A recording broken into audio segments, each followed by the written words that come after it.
would like to introduce you to my present and the rest of the world's future. I call it STEM.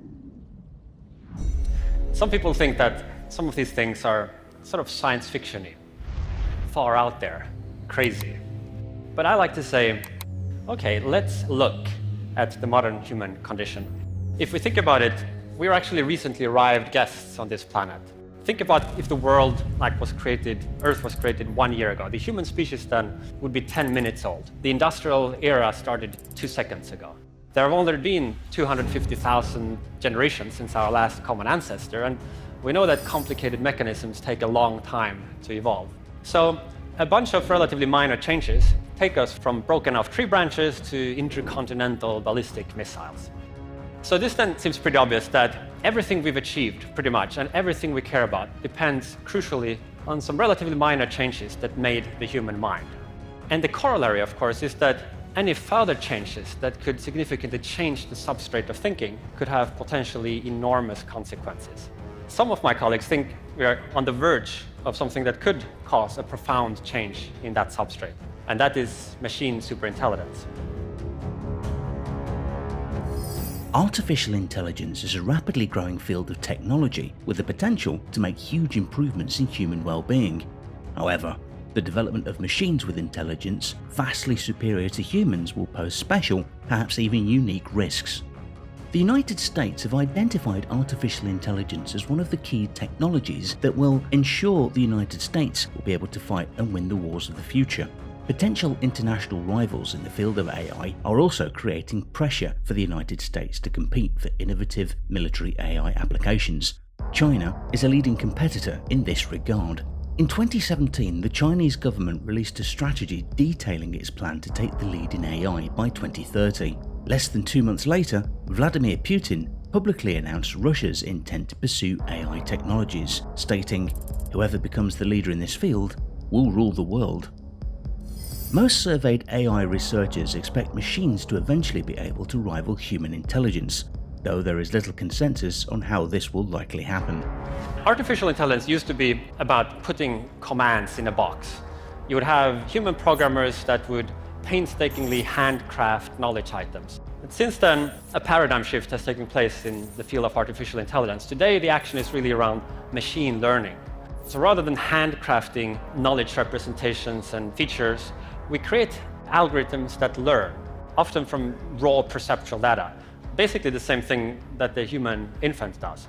The result is AI that is not limited to one domain. Now, of course, AI is still nowhere near having the same powerful cross-domain ability to learn and plan as a human being has. The cortex still has some algorithmic tricks that we don't yet know how to match in machines. Whichever government or company succeed in inventing the first artificial superintelligence will obtain a potentially world-dominating technology.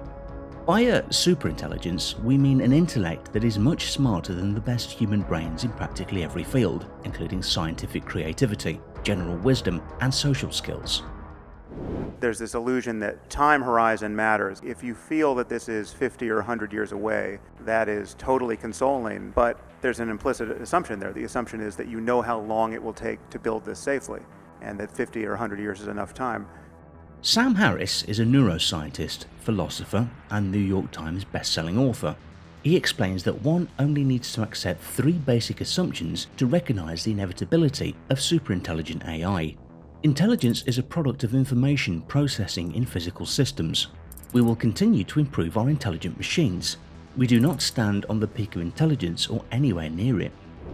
The problem with the race for AI is that it may result in poor quality ASI that does not take the welfare of humanity into consideration. Sam Harris worries that the power of superintelligent AI will be abused. If governments and companies perceive themselves to be in an arms race against one another, they could develop strong incentives to create superintelligent AI first or attack whoever is on the brink of creating it. The Chinese, Russians, Indians, Israelis, Koreans, Japanese, and Europeans are at least as motivated as Americans to develop advanced AI. Currently, China is primarily focused on using AI to make faster and more well-informed decisions, as well as on developing a variety of autonomous military vehicles. Russia is also active in military AI development, with a primary focus on robotics. An arms race for an ASI could lead to authoritarianism. It could make it easier for political groups to shut down negative speech against them. It can make it easier for businesses to assert their rights over interests of workers, consumers and the general public.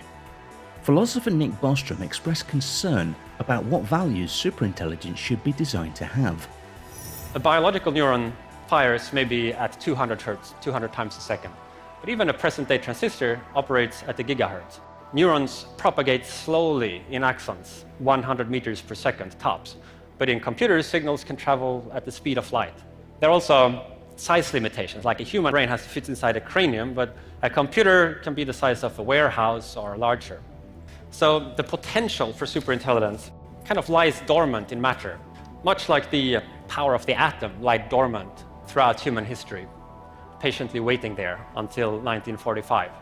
In this century, scientists may learn to awaken the power of artificial intelligence. And I think we might then see an intelligence explosion. Any type of AI superintelligence could proceed rapidly to its programmed goals with little or no distribution of power to others. It may not take its designers into account at all. The logic of its goals may not be reconcilable with human needs. The AI's power might lie in making humans its servants, rather than vice versa. If it were to succeed in this, it would rule without competition under a dictatorship of one. There is a need to transition to more democratic forms of political decision-making. It cannot be assumed that AI will not work to strengthen the power of those who control it. Elon Musk warned that the global race towards AI could result in a third world war. To avoid the worst mistake in history, it is necessary to understand the nature of an AI race, as well as escape the development that could lead to unfriendly artificial superintelligence. Researchers in the field who believe that ASIs will be friendly want to help creating an environment that will make it possible for the ASIs to be positive. Many experts, however, suggested limiting the power of ASIs.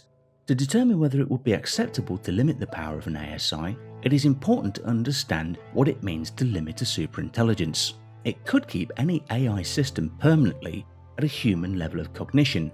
To limit a superintelligence is not to try to make the superintelligence less capable. It means the superintelligence stays below a certain level of capability permanently. Machine intelligence is the last invention that humanity will ever need to make. The machines will then be better at inventing than we are, and they'll be doing so on digital timescales. Now, a superintelligence with such technological maturity would be extremely powerful. And at least in some scenarios, it would be able to get what it wants. We would then have a future that would be shaped by the preferences of this AI. There are several technological capabilities that could form the basic elements of a workable ASI. The cognitive element to the AI would be much like our own brains. These elements would not only have the ability to learn and comprehend, but also the memory to store all of that knowledge. The ability to think could include morality, ethics, rational thought, artistic creation, scientific experimentation, and especially the ability to work with logic. Another important element is the ability of human-like emotional responses, reason, and to communicate in terms meaningful for human beings. Whoever succeeds in creating the first superintelligent entity, they need to make sure that this new type of intelligence is democratized, understands people, and is able to communicate with them in some way. Bostrom argues that we might make a mistake and give this new entity goals that lead it to annihilate humankind, assuming its enormous intellectual advantage gives it the power to do so. The way to avoid this mistake is to create an open system and help it develop. Artificial intelligence is undoubtedly the future, and the possibility to create a friendly ASI is important, as it will have a serious effect on our future. To ensure the friendly nature of artificial superintelligence, world leaders should work to ensure that this ASI is beneficial to the entire humanity. In addition, it is important to test all logical goals before development of such AI. The AI programming would have to be open to access and limited to only positive uses, such as curing diseases or producing resources. Thanks for watching. Did you like this video? Then show your support by subscribing, ringing the bell, and enabling notifications to never miss videos like this.